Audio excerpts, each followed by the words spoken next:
Hello, good evening. My name is James Brown. I'm Associate Professor of Political Science at TUJ, and I'll be moderating this evening. So thank you all very much for coming. I've got a few initial announcements.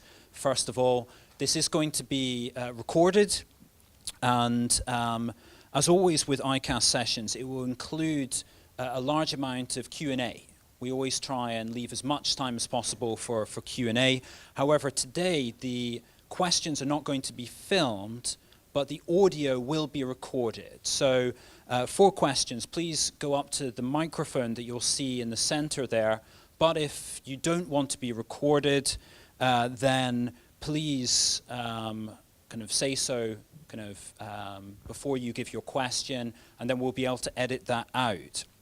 Next announcement is just to make sure that you have your phones on silent. Also, I've got a note here that the capacity of the Wi-Fi is limited. We would appreciate if you could avoid unnecessary Wi-Fi usage during the event. So you'll have to wait to watch the latest episode of Terrace House until later. So with those initial things out of the way, it's just my pleasure to introduce my colleague, Michael Cucek. This has become something of an ICAS tradition. Early on in the year, having Michael give his overview of forthcoming events in domestic politics over the next 12 months. This is going to be quite something. This is going to involve a lot of hand-eye coordination that I do not possess. So there we go, okay. Thank you everyone for coming this evening. It's a great joy to see everyone. Almost all are familiar faces. There are some new faces that I'd like to welcome to this wonderful venue that TUJ has. I don't have a great deal of insight about Shinzo Abe, or at least I don't claim to have it. Maybe you'll think of me as being something of a soothsayer, but please believe me when I think myself that I am not so. Basically, where are we 5 years into the Abe administration? It's kind of a difficult place to be for people like myself who spent a lot of time over a decade ago hoping and praying for the DPJ not just to win the election in 2009, which it did, but then to set up a two-party system in Japan with alternating parties and then, of course, prime ministers changing based on policy change. Instead, what we have is a super dominant LDP and a super dominant prime minister within it, which is not something that was in the outlook, let's say, a decade ago. I'd like to look, first of all, at some key dates within the next, 18 months.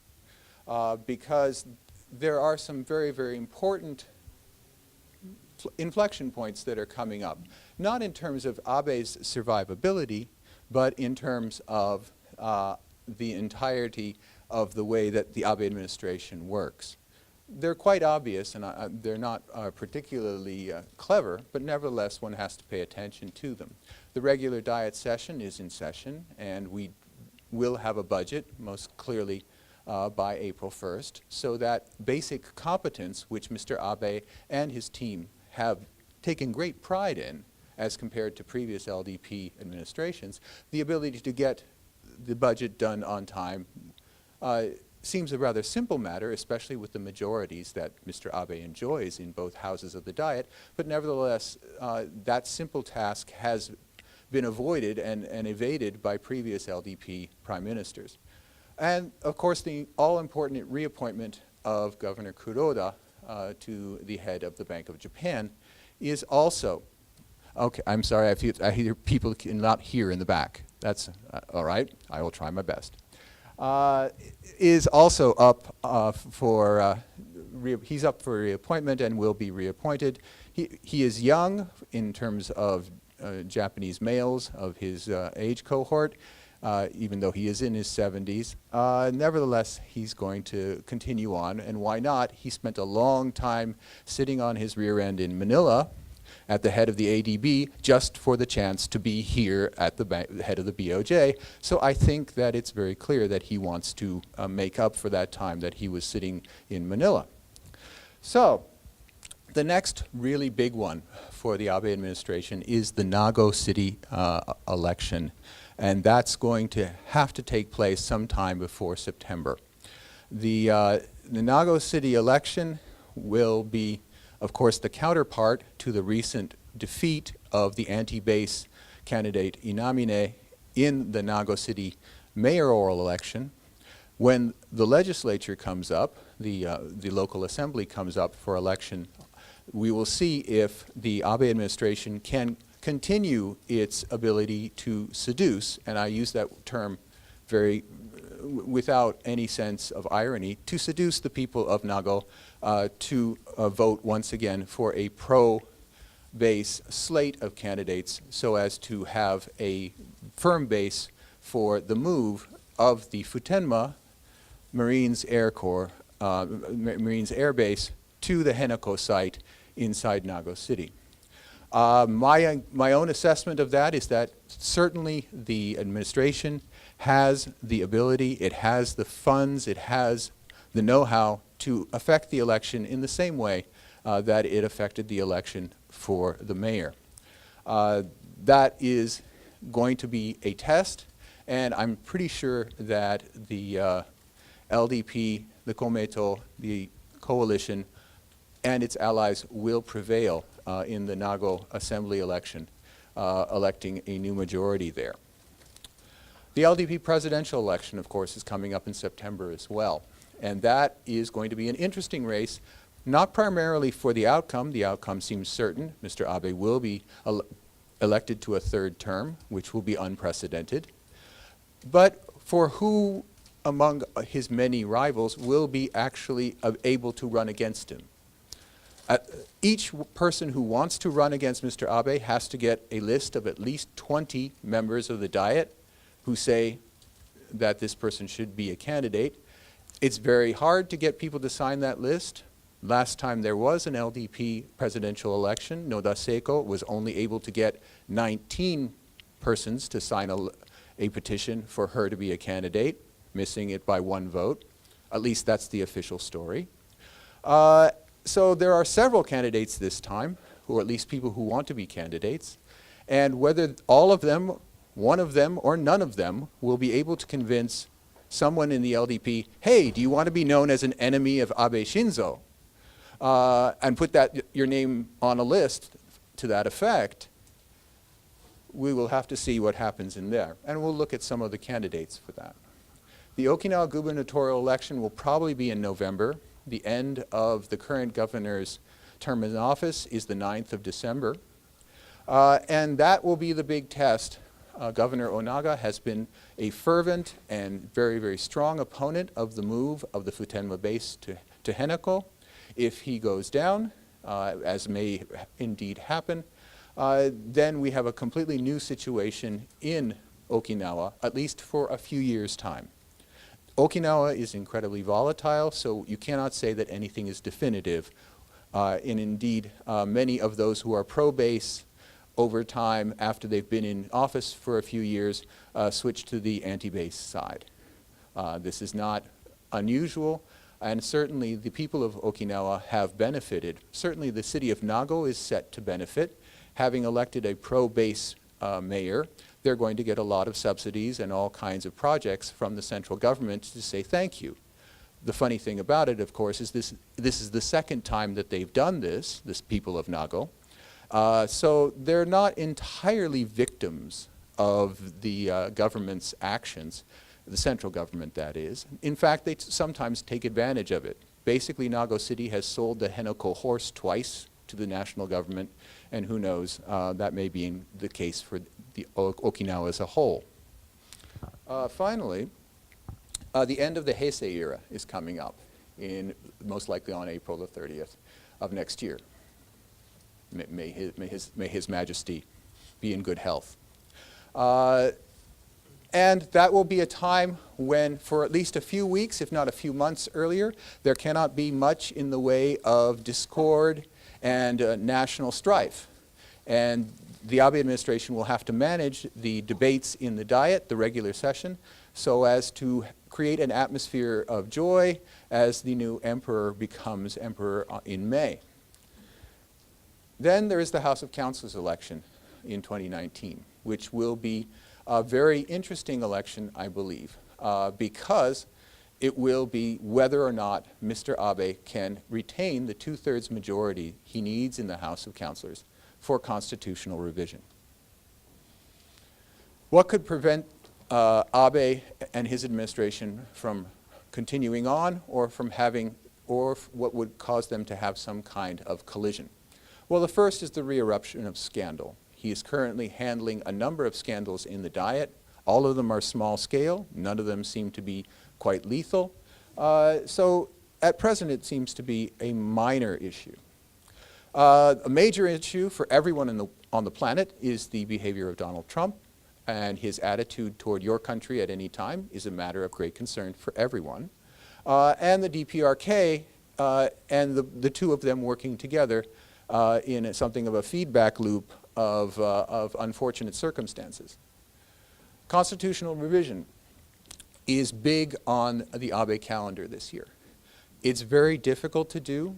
If you look at most public opinion polls, most public opinion polls find that if not a majority, at least close to a majority of voters do not want to have constitutional revision while Mr. Abe is Prime Minister.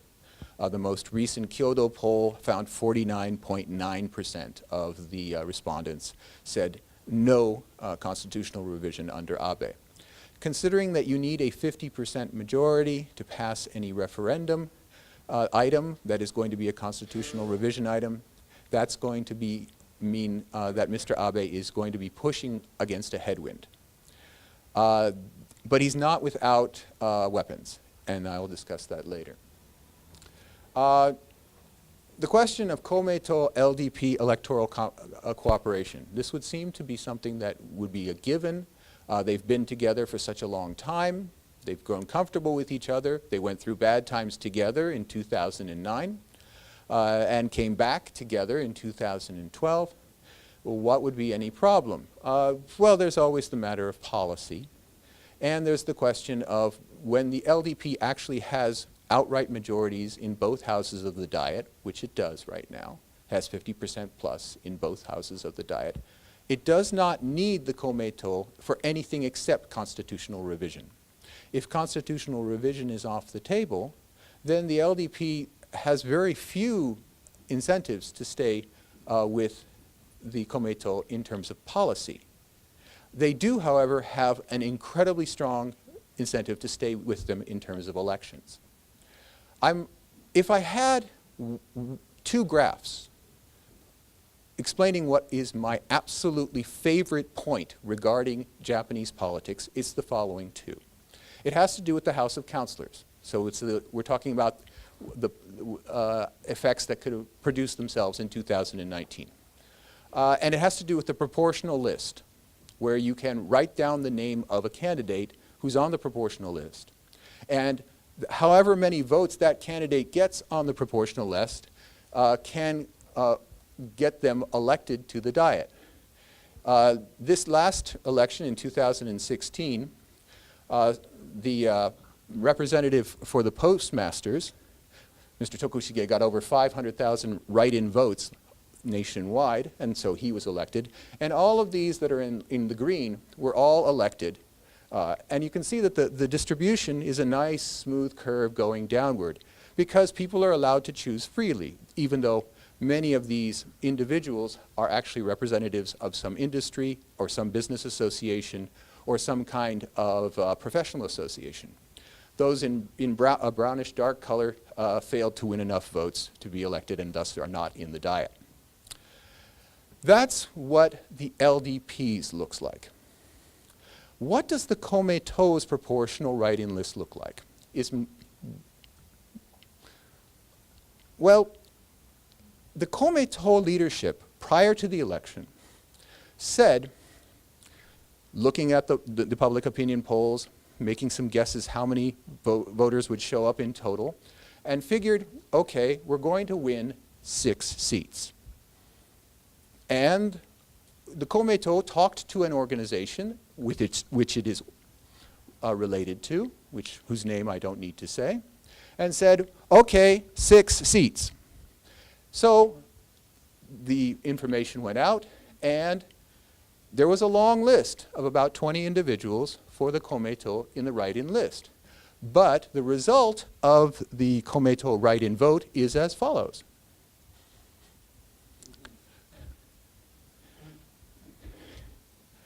So the Komeito party leadership actually made a mistake. They actually got enough total votes for 7 seats. So this person snuck in without just that tiny amount of support. But as you can see, there is coordination on a national scale at a level which you want to keep as your team member. You want these people on your team because you know how they're going to vote. And if the order comes down from Party Central, vote this way, you will get exact numbers that you can rely on. I call it the ski jump. And every Komeito proportional list is like this. Actually, this was an unusual year. Usually the first person is not so high up. Usually it's a plateau and this a drop off. That's how coordinated the vote for the Komeito is. Now, will they cooperate? The LDP sure wants it. Challenges to Abe's leadership. Again, there's an election this year in September, and this time, most likely, there will be a candidate. There would be a certain amount of embarrassment within the party if, for a second time, Abe were unopposed. It would make the party look dictatorial. It would make the party look as if it doesn't have the ability to generate leaders. And you certainly want to have at least that appearance. But who amongst these folks has the juice? All of them have a large number of elections to the Diet, at least as many as Mr. Abe himself. All of them are powerful in their own regions, and many of them are legacy candidates. Noda Seiko is in her grandfather's district. Konotaro is the 4th member of his family to serve in the Diet. Ishiba Shigeru serves in an area that his father served in as a House of Councilors member. Asotaro, of course, his grandfather was Yoshida Shigeru. And Motegi Toshimitsu is always my dark horse candidate because he has as many elections to the Diet as Mr. Abe. He, of course, is right now in a lot of trouble because of incense donations. And Kishida-san tried last year to actually move to unseat Mr. Abe in a quiet summer putsch that did not actually come to shove. How are they working out in terms of faction membership? The Waseda faction, which supports Mr. Abe, is still way ahead, but Mr. Aso, through various forms of union and recruitment of other factions, has now moved into 2nd place. Mr. Nukaga, I have that name there. He's going on the outs. And Mr. Kishida with 43 would, if there were a possibility of these 2 factions to join together, they would form together a faction which would be larger than the long-time Seiwa-kai Waseda faction, and possibly able to challenge it in a leadership election. The problem with that is that Mr. Abe is an insanely popular prime minister, and an insanely stable one over time. This is the popularity ratings of NHK for support the cabinet, for all of the prime ministers. I know it looks like a total jumble, but all you need to know is everybody else is dead after 15 months, and all that's left is the red line is Mr. Abe, and this over here is, the purple one is his, well, you can call it his mentor, Koizumi Junichiro. He's actually only a few months away in this term from matching the continuous length of service that Mr. Koizumi had. And as you can see, he is in some ways a much more stable character than Mr. Koizumi was in terms of support. And if you ignore the August push that was against him last year, he's been an incredibly successful prime minister. Certainly more successful than all of these guys. Now, why is he prime minister, however, is something of a castle built on sand. If you ask the people who support the cabinet, that is the people who supposedly like Mr. Abe, 10% trust him, 10% support him because it's the Komeito coalition, 7% believe he's a leader, some 18% have hope regarding the economy, a similar number have some hope regarding foreign policy, but Mr. Abe is the prime minister for whom can't see anyone else as PM has been the main source of support. This is an unusual situation, but it has been the case ever since he became prime minister. He's not a popular man even amongst those who support him. They just don't see any alternative, which is not something that you can necessarily rely on whether you're trying to change the Constitution or manage in certain relationships, particularly those with the Komeito. If you ask those who don't support the cabinet, cannot trust Abe, these are all from the most recent Kyoto poll, nearly 1/3 of the people cannot trust Abe, and if you add to it the PM offers no leadership and not appropriate person for the PM, you get a significant number of people who think he's a lousy person, and that's why they can't support him, which again makes it for a very difficult row to hoe in terms of eventually revising the Constitution if that's where he wants to go. Nevertheless, he doesn't have much fear in terms of next year's elections, the House of Councilors election. This is the support for the parties at the present time, again from the most recent Kyoto News poll, where 41% of the voters express a support for the LDP. The nearest, of course, is the CDPJ, the Riken, which is the Constitutional Party, with approximately 11%. Now, this was a rather pro-LDP poll, and perhaps the numbers will drop back into the high 30s in the next round.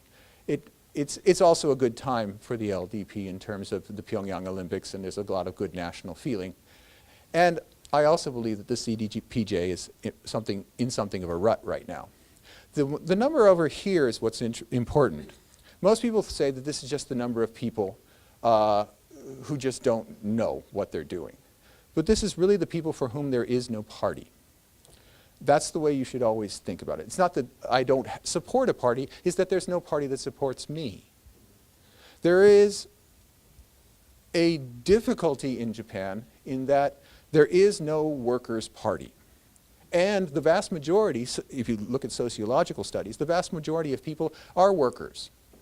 But nevertheless, no matter where you look among among these parties, except for the communists, it's largely elite parties. And parties that are basically focusing their interests on the 25% or so of the population who are in white-collar permanent positions. The remaining 75% of the people, some of them are subsumed under the LDP's big tent policies. People involved in agriculture and such things. But for the most part, there's a third of the country that really, it's not that they're disaffected, it's that there's really no one that supports them. That's the trick that the CDPJ has to learn how to do, is to convince these voters we have policies that are for them. That's going to be a difficult thing, and we'll discuss that in a sec. What are the important issues? Well, what does Mr. Abe manage to do? When the push came against him in August, he was able to cut it off right at the beginning with a reshuffle. July was a bad time, August was a bad time, but the people looking at the cabinet reshuffle saw a new start for the Abe administration, and his numbers immediately went up. He was also helped in the fall by the CDPJ and its leader Maehara Seiji. It was not CDPJ, the DP, the Democratic Party, and its implosion under its so-called leader Maehara Seiji. Never in the history of Japanese leadership have we ever seen anything so bad as what Mr. Maehara did to that party. that was not something that Mr. Abe did, but he's sure glad that Mr. Maehara did for him. Now, other advantages that Mr. Abe has, the support ratings have gone up, as we saw on the graph. Also, Japan is an island of stability and normalcy in a difficult world environment, and shows that more and more. And Mr. Abe is seen more and more as not a wild card in the international arena, but in someone that everyone can rely upon. He has somehow, through flattery and through losing at golf, established a very strong relationship with Donald Trump. It does help that Mr. Abe is terrible at golf, naturally. He doesn't have to lose on purpose. And he's ridden through scandals so far. He loves golf, he's just not good at it, that's all. The challenges that face the opposition in this year. The Hope Party and the DP, at least in the upper house, are not yet dead. And they're sucking the life out of interest in the opposition. How the Hope Party, this horrible creation of Koike Yuriko's, that emerged in time to do okay in the House of Representatives election, and the remainders of the DP that are in the House of Councillors they're engaged in a love dance that is painful to watch. And so they do suck up some of the attention. The CDPJ is much more fundamentally, has some serious problems that it has to solve if it's going to become a simple challenger to the LDP, other than just a fad. Now, we must say it was a fabulous fad in the House of Representatives election. It did fabulously well based on the fact that it was little more than a Twitter account. But whether that can go forward, I see that as very unlikely. That's particularly true in case of the House of Councillors. The CDPJ's predecessor, the Democratic Party, and the Democratic Party of Japan before that, had some very clear constituencies that supported it. That had a base. It had people you could rely on to put the posters up just before election time. The CDPJ does not have a base constituency. They have wonderful ideas. When they have meetings, people show up. Mr. Edano is an incredibly charismatic and fun person, seemingly, very down-to-earth as a person of his social class would be. But nevertheless, you need ground forces. And the CDPJ doesn't have them. The DP had ground forces. They were unfortunate ones because they tied the DP down. These are the organizations that provided the House of Councillors candidates for the proportional list. There were some House of Councillors candidates who were on their own, but these kinds of organizations were behind the DP. These kinds of organizations would do the electioneering. These kinds of organizations would provide the people to put up the posters and to be around, so that the CDPJ has not inherited the unions and the relationship with Rengol, the Confederation. So who is going to be on their House of Councillors lists? Now the LDP, by contrast, they're going to have the same old crowd. Nokyo JA, Japan Agriculture, National Land Improvement Associations, radiologists, physical therapists, medical technicians, all will each provide one candidate to the proportional list, and virtually all of them will be elected. Radiologists, there aren't quite enough actually in Japan to get enough votes, but they still are allowed to have a candidate. And medtechs and doctors will vote for the doctor on the party list. And these organizations, of course, will then provide support for the LDP. The CDPJ doesn't have anything similar to this. Few last things. The challenges facing the opposition. The policy options actually in Japan are quite limited. It would be great if you could offer a whole new set of policies that are completely different from what the LDP does. But the reality is that a lot of what the LDP is doing is actually things that the CDPJ's predecessor, the DPJ, was suggesting doing.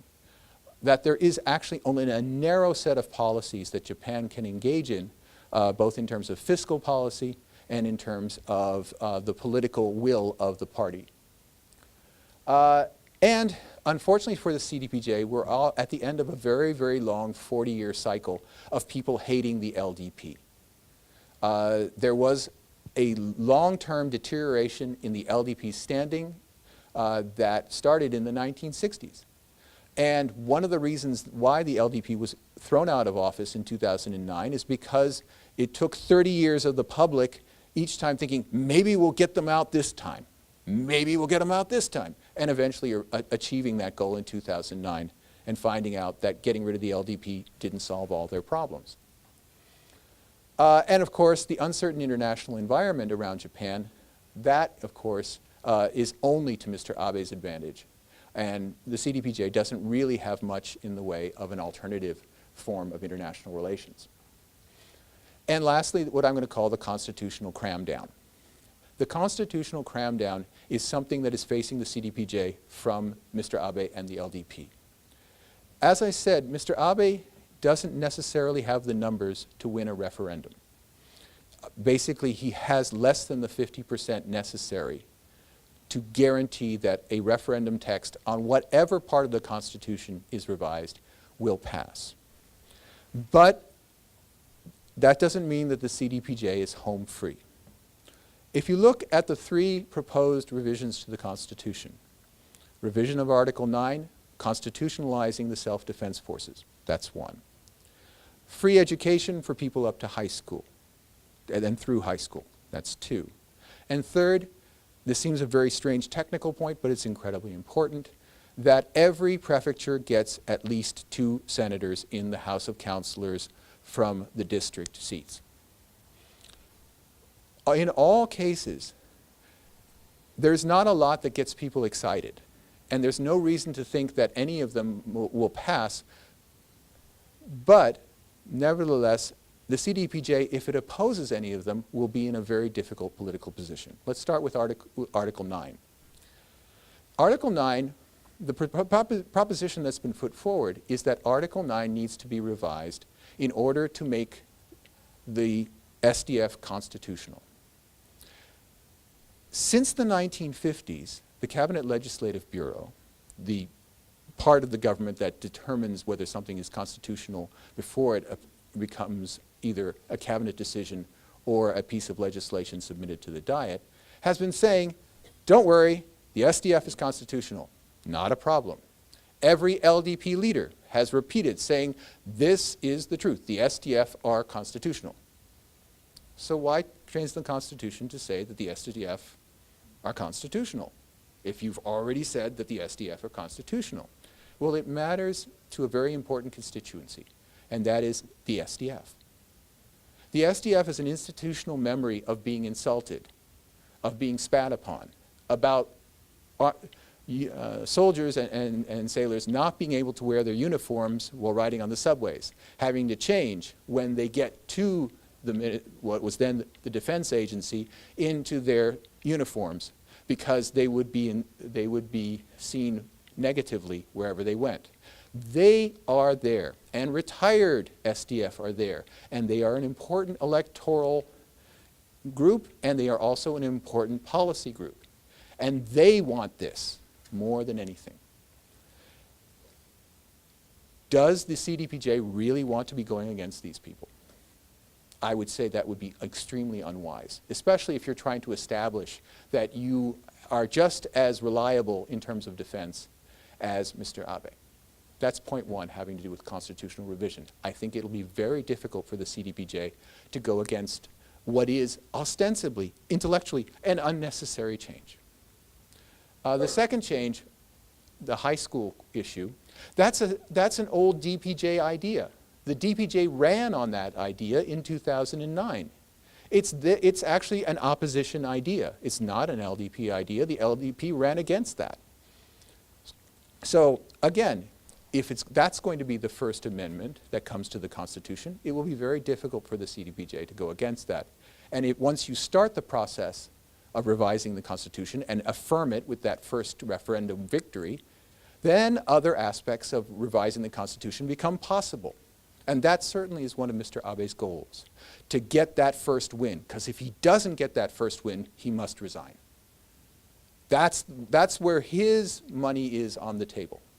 He must get the first referendum, and it must be a victory. Nothing else will do.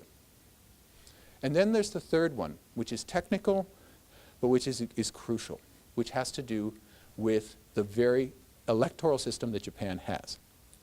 The House of Representatives has been determined by the Supreme Court and by district courts to be in a state of unconstitutionality in terms of the distribution of district seats as compared to where the voters live.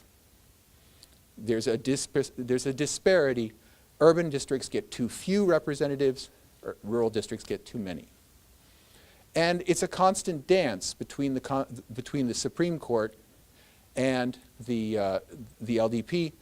The Supreme Court sets up a standard. The LDP massages the edges of all the districts so that they just fall under the constitutional standard by hundredths and even thousandths of a percentage.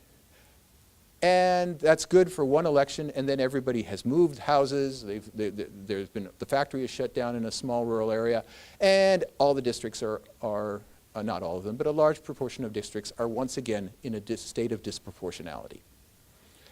That dance is ongoing, and it needs to go on. The problem is that the Supreme Court has also applied the same principle of trying to get to, it's not one person, one vote, it's two persons, one vote, or half a person, one vote, depending on how you look at it, to try to bring equality to the House of Councillors. Unfortunately, the districts in the House of Councillors are the prefectures. And try as you might, there is no way to draw the map to distribute the seats in such a way that the tiniest prefecture, which is Tottori Prefecture, which has fewer people in it than where I live in Tokyo, which is Setagaya, it's going to be properly represented by at least 2 senators, and the people in Tokyo will get an equivalent number of senators for their population. There's no way to do that unless you expand the size of the House of Councillors dramatically. Given the number of 242 seats, there's really no way of doing it. What the LDP is trying to do is trying to cram down a constitutional amendment on this issue so that the Supreme Court can never touch it again. Now, that's something the LDP can possibly do and can possibly convince people because it sounds good. Every prefecture deserves 2 senators. Just like in the United States, every state deserves 2 senators. That's where it comes from. And it's easy to sell in the rural districts. Yeah, I can see. But it's really important for this constitutional issue because I think that this was going to be one that's going to be very painful. But because it's painful, presents a great opportunity for the CDPJ to turn tables on the LDP. Ostensibly, the CDPJ doesn't want this for a simple reason. The current system, which has 4 prefectures merged together, and those 4 prefectures each only having 2 senators, which is called the Gappei system, and means that these very small population prefectures are underrepresented in the House of Councillors. That's the adjustment that is required by the Supreme Court. That is what the LDP wants to rectify. That is what the LDP wants to sell to the rural districts, that you'll always have 2 senators. The CDPJ has to say, okay, we'll support that. We'll support a change in the Constitution if and only if you change how the House of Representatives is chosen.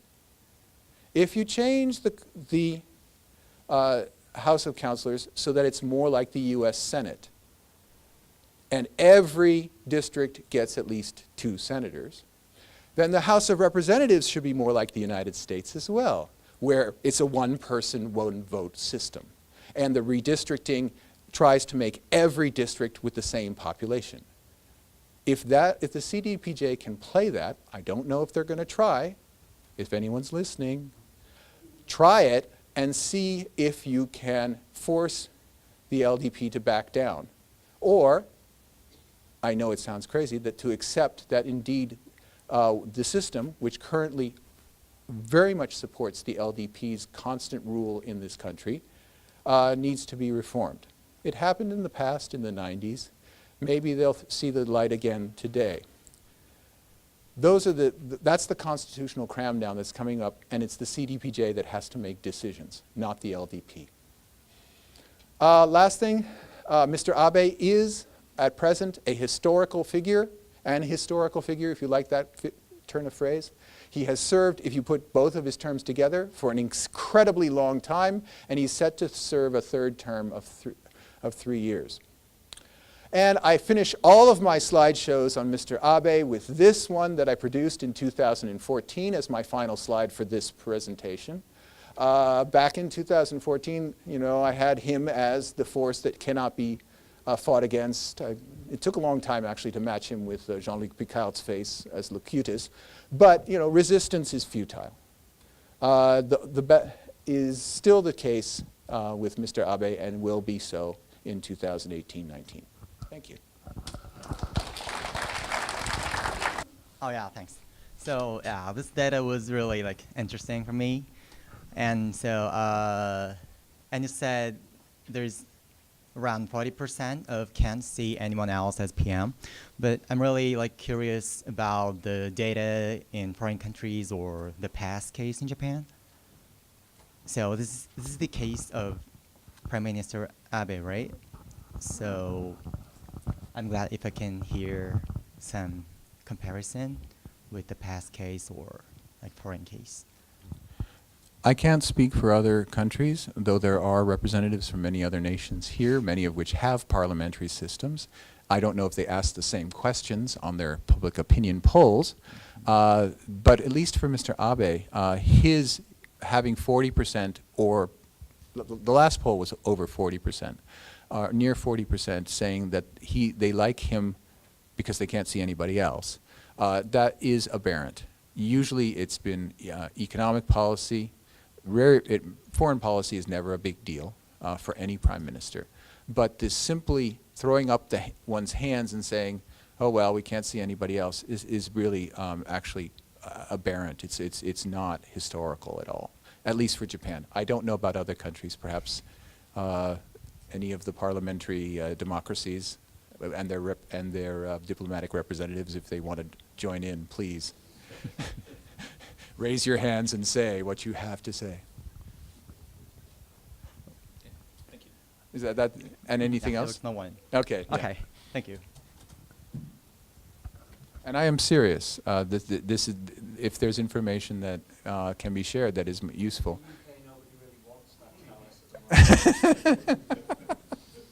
All right. For the United Kingdom, the answer is no. Okay. Yes, is there someone else with a question?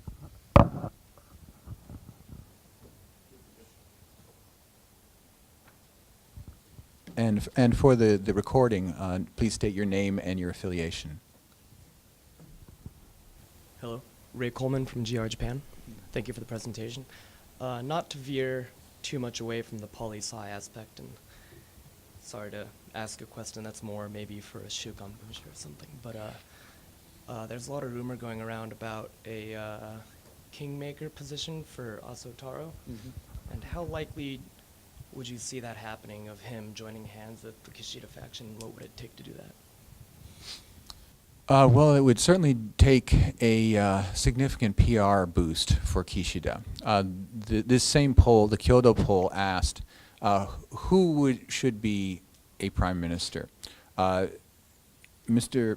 Abe had basically 30%, and surprisingly, Mr. Ishiba Shigeru had over 20% support of the people who answered the question. The next on the list was a person whose picture was not up there, and that was, of course, Koizumi Shinjiro, the very good-looking son and very effective politician of Koizumi Junichiro. Then there's a huge drop-off, and Kishida's next with only 5.5% of the respondents saying he would be appropriate as prime minister. Without him bumping up the numbers in some way, his candidacy is largely aspirational. It's largely a matter of internal faction politics that actually will not get many of those who've been elected for the first time because of Mr. Abe in the 2012 election. They simply will not abandon their leader for a guy who's got 5% support. Thank you.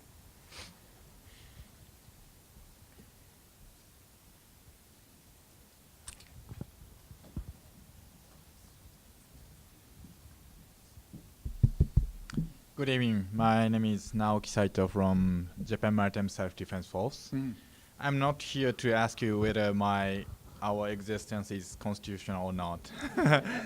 My question is... It is. It is. My question is relationship between politics and media. In the Diet, Prime Minister Abe accused Asahi Shimbun many times in this month, especially, and I think he started to make an counterattack against Asahi Shimbun and Mainichi Shimbun, like his best friend Donald Trump. How do you think about his attitude in recent days? It's well documented that when Abe Shinzo went before Donald Trump was inaugurated, but after Donald Trump had won the election, he went to Abe made a special trip to Trump Tower to visit with Donald Trump. And at that meeting, Abe said, "You're fighting with the New York Times. I hope you are as successful as I have been in fighting against the Asahi Shimbun." And that fight goes on, particularly because of the Kake Gakuen and Moritomo Gakuen scandals. Particularly the Moritomo Gakuen scandal, because that involves the prime minister's wife. He has reason to be against them in that they're reporting the facts. And doesn't make him look good. Now, that's a repeated problem that Mr. Abe has. He has associated with him a number of scam artists. They're also known as business people. But in this case, there is a repeated pattern that is emerging, and Moritomo Gakuen is perhaps a perverse version of it, because state Shinto is also tied into it.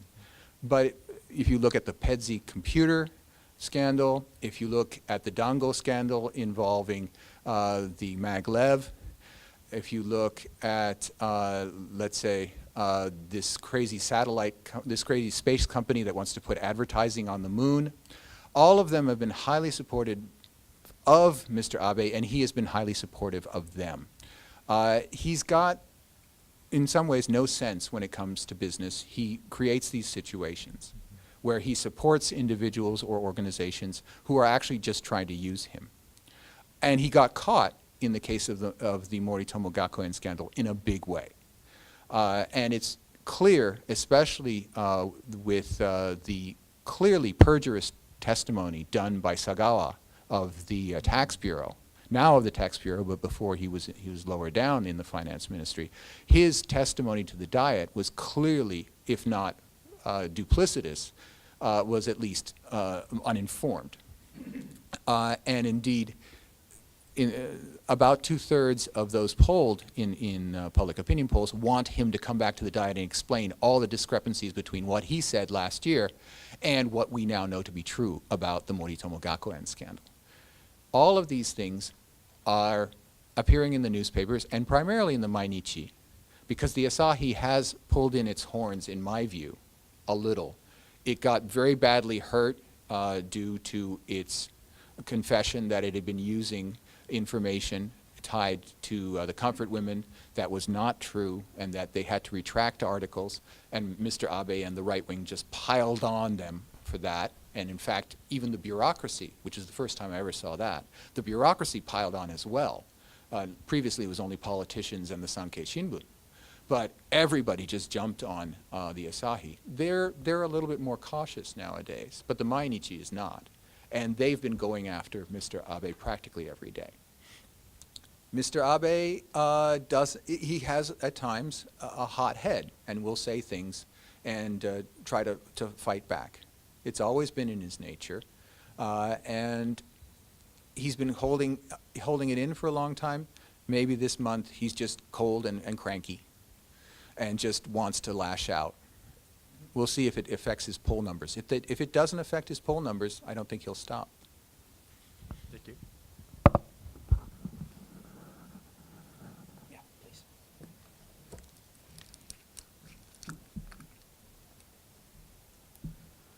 My name is Masahiro Moga, Keio University. My question is just simple. What the key problem of the opposition party? What the key problem of the opposition party at this moment?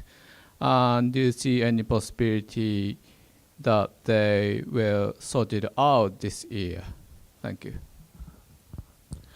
The key problem of the opposition parties is that politics largely involves the 25% or 35% if you add the small business class of the populace that are involved either in white-collar positions, permanent positions, or in small business. That is where the political activity is geared. Of course, the LDP has other constituencies, the postmasters, the farmers, that are in rural areas that are not necessarily in white-collar positions. But the CDPJ and its predecessor, the DPJ, were guy parties that were focused on the issues of urban white-collar workers. Unfortunately, that's only a tiny fraction of the entire electorate. And the LDP can suck up large parts of the electorate simply by supporting certain industries, protecting certain industries, and keeping the ball rolling with its incredibly freewheeling Mr. Kuroda at the Bank of Japan, which is just keeping all kinds of businesses going through, and even the government going. The government has become a major source of demand, basically because it can borrow at zero or less than zero rates. Of course government borrowing is going to continue. They don't pay any interest. Wow. You know, it just makes no, oh, they should cut back because Japan's debt is so great. There's no constituency yet for the CDPJ. And the one constituency they had, the labor unions, they supported the Hope Party in the last election. And they blew it, and it's now floating around. But again, even if they had the labor unions, that would still leave them in that upper echelon of Japan's electorate. Because even the labor unions are largely male permanent employees in large institutional, in large corporations. That's where the labor unions are strong. They are not necessarily representatives of the workers. They're almost basically representatives of the management. So the CDPJ is an idealist party, which is great.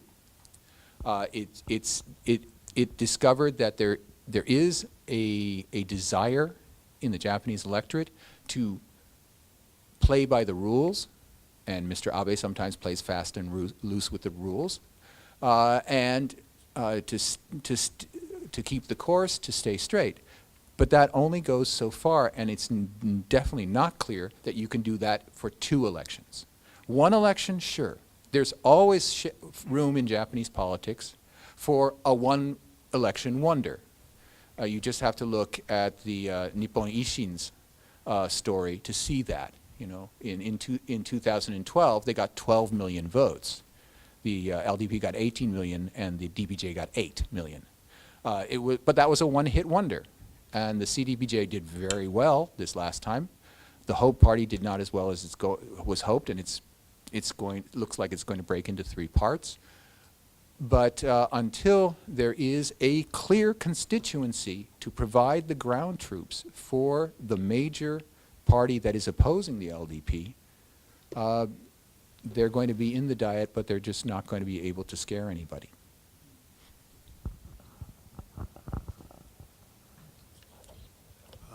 Good evening. My name is JJ, and I'm a TUJ student.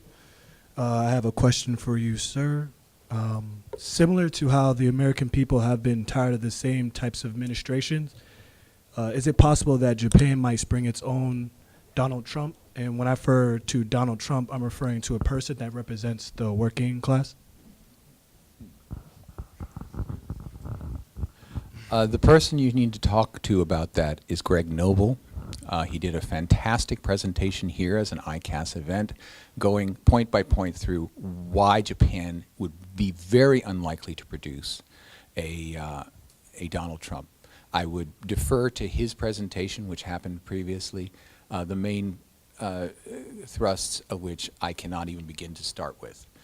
It's a wonderful presentation. It's on YouTube, and if you want to even contact him personally, he'll tell you the whole story. I can't go into it. My own sense is that the one thing that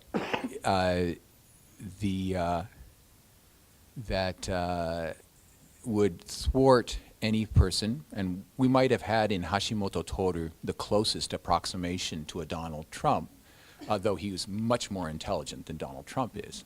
I mean, he's a bengoshi. You know, he has the smarts, and he certainly can speak in coherent sentences. Even then, if the mainstream media of Japan doesn't like you, you cannot go far. There is not that alternative, and there's certainly not the vast mistrust of mainstream media that exists. Even the Sankei Shimbun, which would, and I love the Sankei Shimbun, if the Sankei Shimbun people are here, I love you, because you have a voice of your own and an independent view of your own, and you're not the Yomiuri Shimbun. The Yomiuri is the slave of the Abe administration, and I don't like slavery. But even the Sankei, which is very, very anti-establishment, in many ways populist. It uses the simplest kanji. It has the biggest writing. It's trying to get people who are not educated to see things their way. Even they are a part of the mainstream media. Even they are a conglomerate, and they are trying to protect themselves. There's no equivalent of Fox here. There's no equivalent of that kind of just nihilistic behavior, which you see in the United States. And I would like to put in a vote for the people of Japan that nihilism is not their thing either. Whereas there has been a good audience for nihilism in the United States for quite some time. Okay, thank you.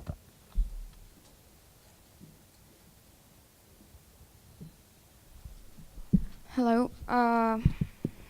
My name is Atanasio Flavia, and I'm from Tokyo Fukushi Daigaku. I would like to ask you, first of all, what would be the main motives behind the reason for why the Japanese people fear constitutional revision?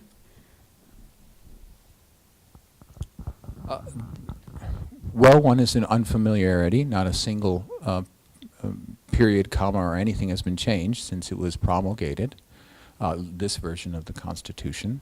And indeed, the only reason we have a process to reform it is because Mr. Abe put in place the referendum in 2006, 2007.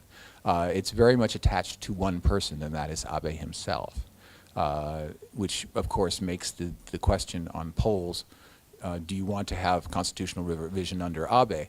And the majority of people saying no, but the person who wants constitution revision most is Abe. So there's a problem there. But why is constitutional revision a problem? Most of all, because people who talk about constitutional revision talk about changing the most vital part, which is Article 9.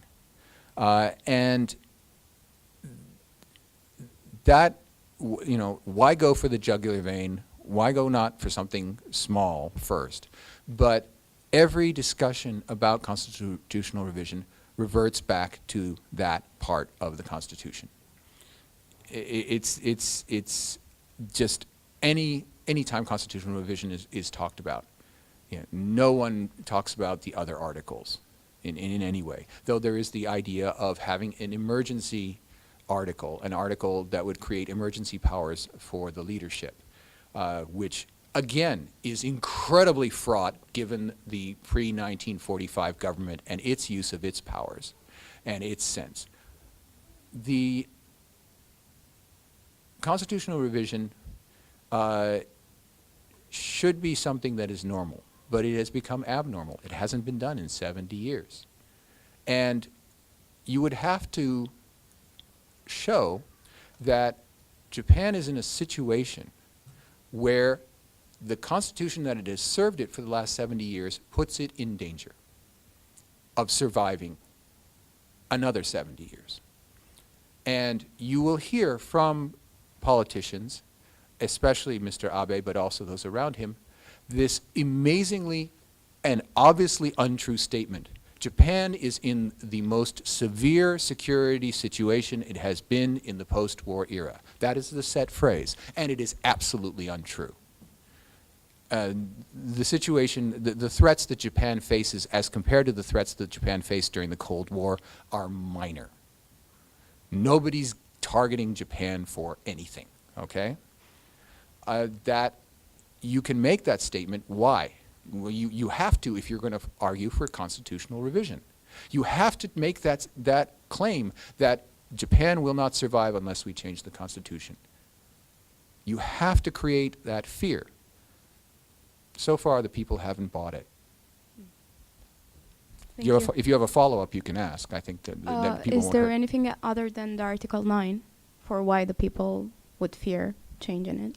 That and the emergency powers. There was a tremendous outcry against the truly egregious law that the Abe administration passed, which was the Special Designated Secrets Act. If there's anything that Abe administration should be condemned for, it is that act. And it's essentially criminalization of investigative journalism and also principled resistance by the bureaucracy to orders that it thinks are either false or destructive for the country.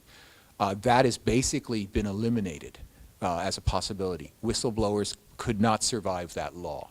And certainly journalists who report information that is a designated secret would be putting themselves at tremendous risk. That kind of law creates a concern in the public that, well, what if they got their hands on the Constitution? This is just a law. What if they, they really could start putting their fingers where they really want to mess things up? That, I think, is also a possibility. And that's possibly the reason why Mr. Abe is not trusted with constitutional revision. Okay, thank you.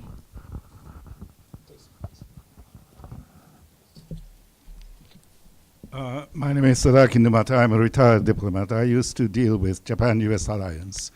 So you would not be surprised if I said that my threat perception is somewhat different from yours. I don't think we can be as sanguine as you make out. But that's only by way of introducing my question, which is, you referred to the uncertainties regarding Trump and the North Korean leader. Under what kind of possible foreign policy and security scenarios could you possibly see a situation in which the international situation affects Japanese domestic politics? Or do you see none of these possibilities?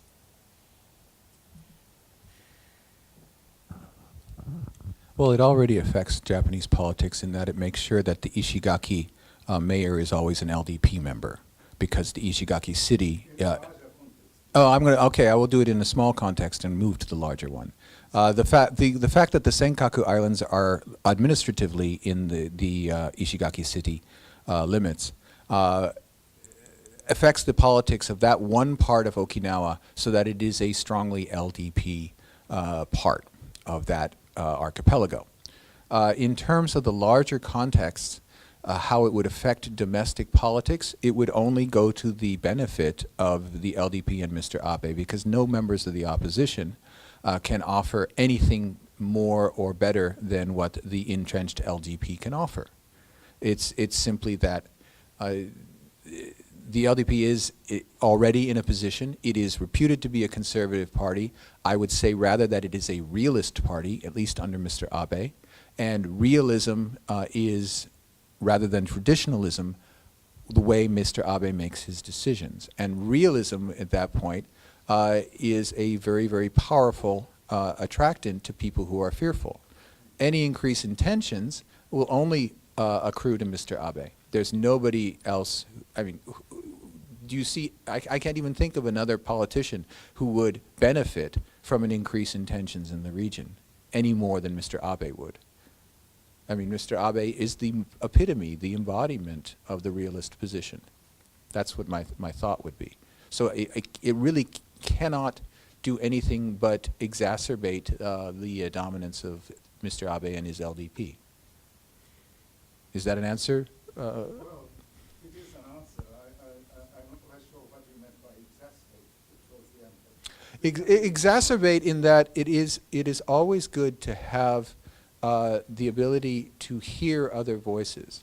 And certainly the LDP until this year was very open in terms of Diet Budget Committee debate to letting the opposition talk. However, we have had in this in this year the reduction in the amount of time that the opposition gets to talk and an increase in the amount of time that members of the LDP can stand up and praise the Prime Minister. That's not good for democracy, and that was utterly unnecessary, especially since the 8 to 20 percentage that was 80% of the time the opposition got to speak and 20% of the time the ruling coalition. That was an LDP demand under the DPJ government, that they should reverse themselves now and then put in this sycophantic praise of the leader as instead of questioning the leader. That for me is exacerbate. That is not a good thing. I'm sorry, we have to move to the next question. He's been waiting. I don't think it's fair to the next questioner. No, I'm talking about the exacerbating the dominance of the LDP within political sphere. Next, please. Was that okay? Long time no see. Long time no see indeed. My name is Yukio Kashiyama. I'm a former chief editorial writer of Japanese newspaper Sankei Shimbun. I really appreciate you to love my newspaper. And then, I do. I buy it whenever I can. yes, and our newspaper share the same idea regarding with both on the foreign policy and the domestic policy with Prime Minister Abe. But we are not. If I could say one thing, you share it, you don't follow it. That's the difference between your paper and the Yomiuri Shimbun. Exactly. And yeah, of course. And of course, Mainichi Shimbun and Asahi Shimbun are completely different. And I think it's good. It's because of diversity of Japanese media. So it is some sort of evidence of Japan has free press and a democratic country. And but I really want to say that Sankei Shimbun is not like a patron of Mr. Abe, or in Japanese slang, many people probably know this vocabulary, like a chochimochi, or like making a flatter always. No, we are not. But anyway, I hope everybody knows this, especially you know. Yeah. My question is, by the way, different point of view. You mentioned Mr. Abe's trip to the Trump Tower before the inauguration ceremony. I really want to know your point of view. He visited the Trump Tower before every top leader of the world, just 9 days after the election. I was concerned, still am concerned. What kind of impression did this give to the world?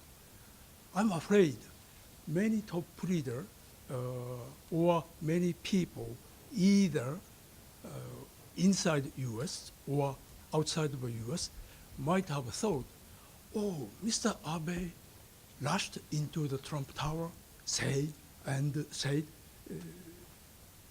congratulations. And they looked to be close friend, and Trump treated him very well. I'm afraid many other countries, people or top leader might have thought, still think, Mr. Abe and Mr. Trump might have exactly same idea in many issues, in a political issue or their basic value as a human being. If so, I'm concerned a little bit. I did want to know your point of view. Okay, and I will speak flippantly because that's my natural form of speech. Mr. Abe was not the first world leader. He was preceded by the president of the Republic of SoftBank, Son Masayoshi, who went first and who showed the way. You go, you show obeisance, you flatter, and you go down to the lobby and stand next to him silently while he praises you. Mr. Abe did not go to the lobby, okay, because of the security issues involved. But he went, and Mr. Abe is charged with maintaining Japan's security and its relationship with the United States. That the United States chose a person who loves to be flattered and who needs to have people come in a subservient position to him was just the new reality. And Mr. Abe got it first. And then Justin Trudeau did it. Macron let Trump hold on to his hand for minutes at a time. Everybody now knows, except people who have true human dignity like Angela Merkel, who will not put up with that. They know this is the new reality. And I think that Mr. Abe in no way damaged or affected his own personal image throughout the world. Everybody knows that this is the way you handle Mr. Trump, and Mr. Abe has a specific responsibility to the people of Japan to make sure that the great white father on the other side of the Pacific is happy. Or, of course, in the case of the Barack Obama, it was the great half-white father. But nevertheless, in this case, the great white father on the other side of the Pacific is someone who needed to be treated in the way that he was treated. Mr. Abe was entirely correct, and I think the rest of the world realizes that, and that there's no coherence between the two. And certainly Mr. Abe, the way he was treated when he fell into the sand trap at the golf course when he played against Donald Trump, that is, the Secret Service ignored him, probably has a good sense of distance from his friend Donald Trump that, where were you when I fell head over heels backwards into the sand trap? Nobody came. He has, I think, a sense of distance as well. My name is Daniel Giles. I'm relatively new to Japan, so this was very useful talk for me. Thank you very much. Although previously I've spent the last 10 years working in government affairs across Southeast Asia, and in that time, I think initially we've seen Japan always, at least from sat over there, conducted its foreign policy and diplomacy quietly and effectively. But recently we've seen very much the rise of China in Thailand and Vietnam, and you see with the fact that ASEAN cannot get a communique out on the South China Sea even these days, how effective China's diplomacy and policy in that region has become. Several people I've spoken to are concerned about the fact that Japan seems to be, relatively speaking, less dependable in the face of this rising China. Do you see some of these themes we've talked about with the constitutional potentially amendments, a more muscular foreign policy with allies to contain China's rise, because their diplomacy seems to become a lot more nuanced and clever in the last 10 years? There are several questions in that, and in terms of Japan's approach, I would defer to the person sitting next to me, who will be doing, together with Professor Kingston, and who else is coming to the... Dan Snyder of APARC. They will be doing an introduction to the book that they've just published on Japan's foreign policy, and that's going to be the next, yes, the next ICAS one? One after next. 13th of March. They will be able to do that in extraordinary detail. About the more muscular Japanese military, the evidence, the past evidence says quite to the contrary. After passing the collective security legislation that changed the post-war understanding as to the constitutionality of collective security, Mr.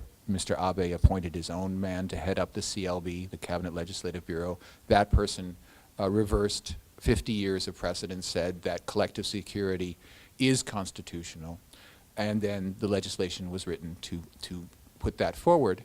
What did Japan do with collective security? It immediately withdrew its troops from Sudan, from South Sudan. Actual movement forward in terms of legal capacity does not equal greater adventurism. In fact, the experience is reversed. Japan now can participate in UN peacekeeping forces in an effective way. It can go to the aid of other countries working in the PKO, which it could not do before the Abe administration's collective security legislation. And the only PKO it's in, they pull out. So what is the collective security arrangement for? What was all that about? And I feel that there's this push to legalize things, but not to put the actual boots on the ground in order to make the change.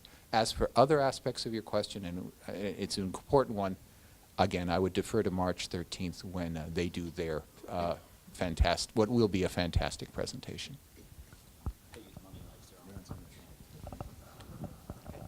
Please.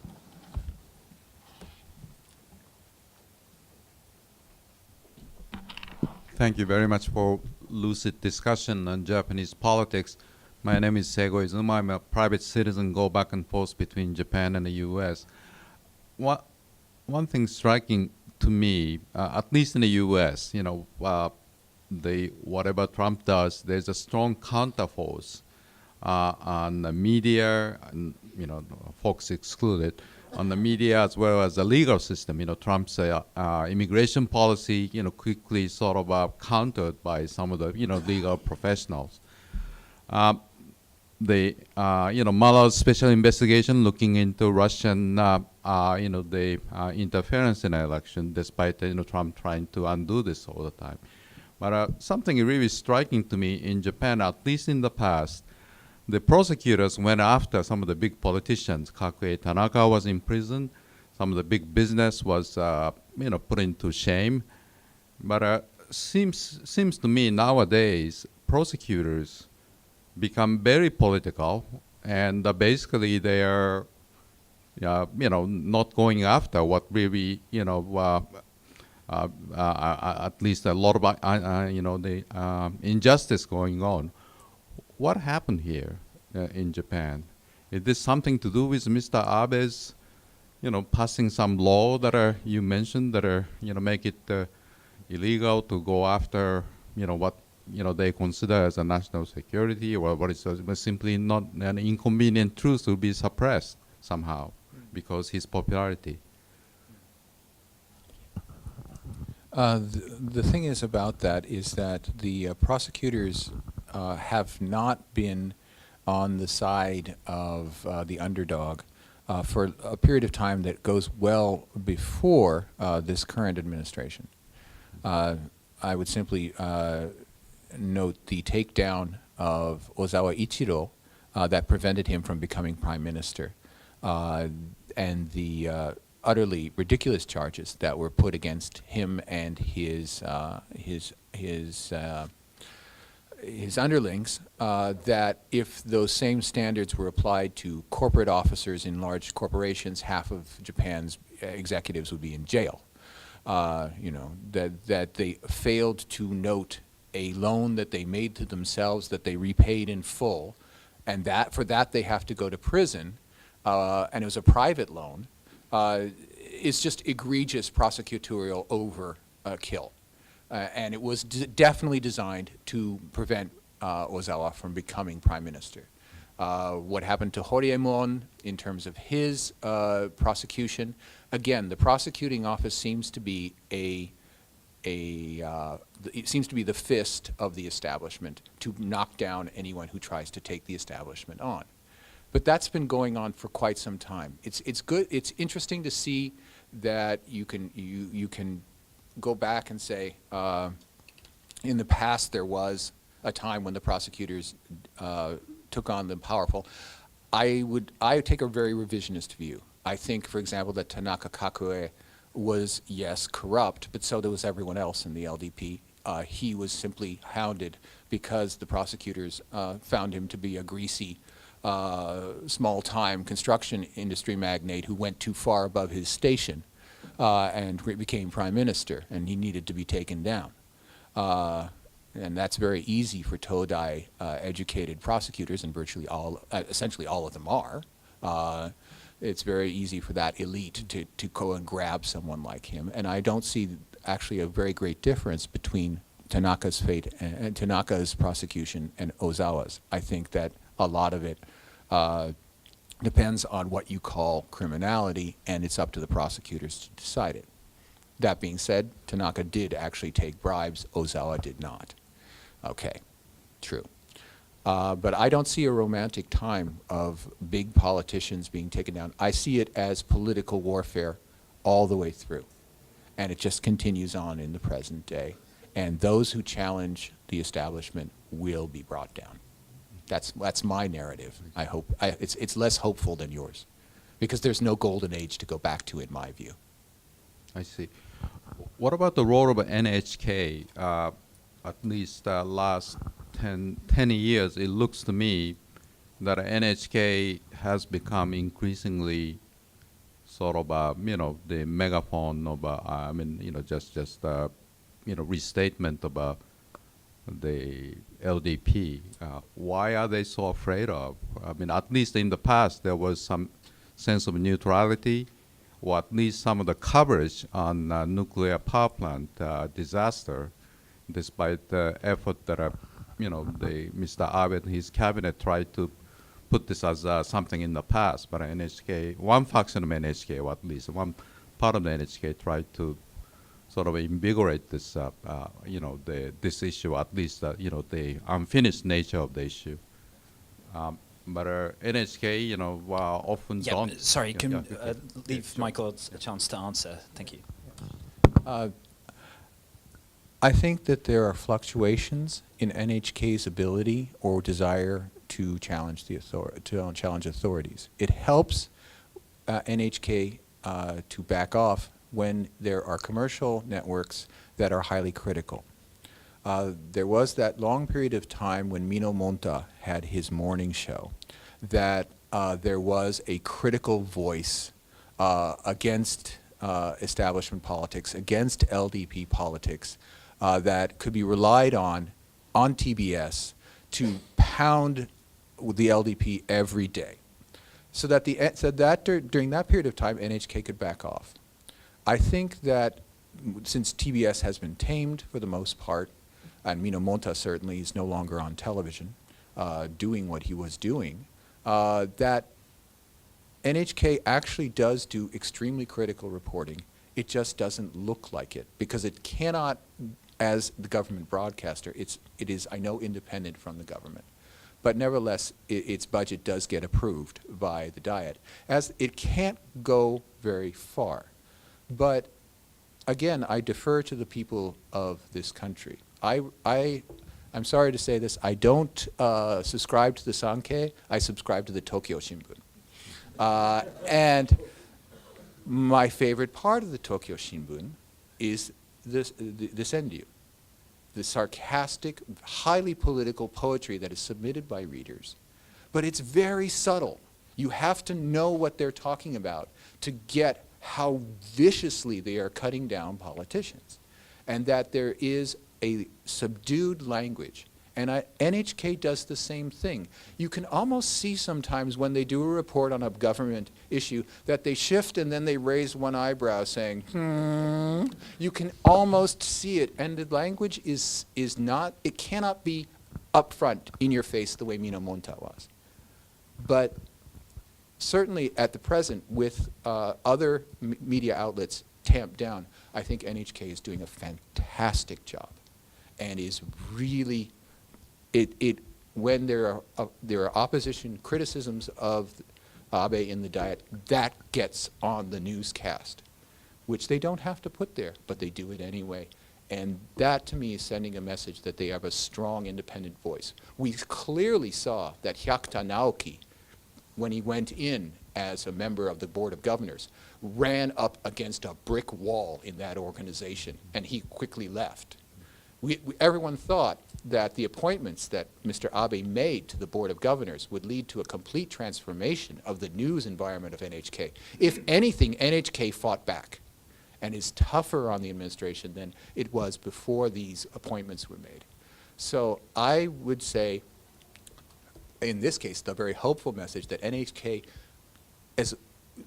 steps up and steps back in regards to whether there is a commercial group that will go up to bat. And certainly the Mainichi has pushed forward in a way that for a long time it was sitting back on its heels. It's gone after the Moritomo Gakuen scandal big time. And in that regards, NHK can pull back and say, okay, we're just going to let them do that. Yes. So it's always, there's no one fixed point. It's a fluctuating place where NHK stands. And they're very, very political, but they're news people. Thank goodness for that. Thank you. Thank you very much for your question. So we're actually out of time now, so I just have a final couple of announcements to make. If you're not already on our mailing list and would like to be on it, there's a little basket at the front door. Please leave your business card, and we'd be delighted to add you to our email list. Also, Michael also mentioned one of the upcoming events. We have another one, Budding Ties, the Impact of Brexit on Europe-Japan Relations. That's coming up. That's Irina Angelescu speaking on Brexit and Japan. And then the one after that, which was the one which was mentioned earlier, it's a book launch, a book co-edited by myself and Jeff Kingston. We also have one of the chapter contributors, Daniel Snyder, and we'll be talking about that book, which is Japan's Foreign Relations in Asia. That's on the 13th of March. And thank you all again for coming, and thank you also for Michael for a fascinating talk.